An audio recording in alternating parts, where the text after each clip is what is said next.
ദായിൽ furniture and interior, Poozhikunnu, Alathiyur.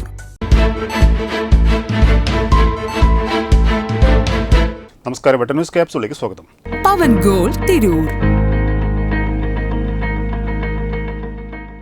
ജനങ്ങളുടെ പരാതികൾ അപ്പപ്പോൾ പരിഹരിക്കുന്നതിലും സർക്കാർ ഓഫീസുകളിൽ പരാതികൾ കുന്നുകൂടുന്ന സാഹചര്യം ഇല്ലാതാക്കുന്നതിലും ഉദ്യോഗതലത്തിൽ തികഞ്ഞ ജാഗ്രത അനിവാര്യമാണെന്ന് കായിക വകുപ്പ് മന്ത്രി വി അബ്ദുറഹ്മാൻ. കരുതലും കൈത്താങ്ങും തിരൂർ താലൂക്ക് തല പരാതി പരിഹാര അദാലത്ത് തിരൂർ വേഗൻ ട്രാജലിൽ ഉദ്ഘാടനം ചെയ്ത് സംസാരിക്കുകയായിരുന്നു മന്ത്രി.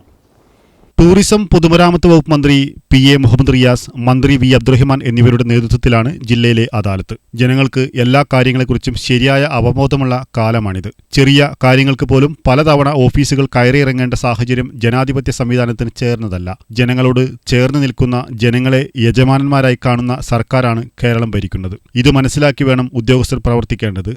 സർക്കാർ ഓഫീസുകളിലെ കെട്ടിക്കിടക്കുന്ന പരാതികളിൽ വലിയ അളവിൽ കുറവുണ്ടാക്കാൻ ഈ സർക്കാരിന് കഴിഞ്ഞിട്ടുണ്ട്. സർക്കാർ അധികാരത്തിൽ വന്ന ശേഷം വില്ലേജ് ഓഫീസുകൾ മുതൽ സെക്രട്ടേറിയറ്റ് വരെ കെട്ടിക്കിടക്കുന്ന ഫയലുകൾ തീർപ്പാക്കുന്നതിൽ മുൻഗണന നൽകി. ഒന്നാം ഘട്ടത്തിൽ നടത്തിയ താലൂക്ക് തല അദാലത്ത് വഴി നിരവധി പരാതികൾ പരിഹരിച്ചു. ഇതുമൂലം നടക്കുന്ന അദാലത്തിൽ പരാതികളുടെ എണ്ണത്തിൽ കുറവ് വന്നിട്ടുണ്ടെന്നും ഇത് ആശ്വാസകരമാണെന്നും മന്ത്രി വി അബ്ദുറഹ്മാൻ പറഞ്ഞു. ജില്ലാ collector VR Vinod, Tirur sub collector Dileep Kainikkara, ADM Mehrali, deputy കളക്ടർമാർ, ജില്ലാതല ഉദ്യോഗസ്ഥർ, ഫീൽഡ് ലെവൽ ഉദ്യോഗസ്ഥർ തുടങ്ങിയവർ ചടങ്ങിൽ സംബന്ധിച്ചു. വെട്ട ന്യൂസ് തിരൂർ.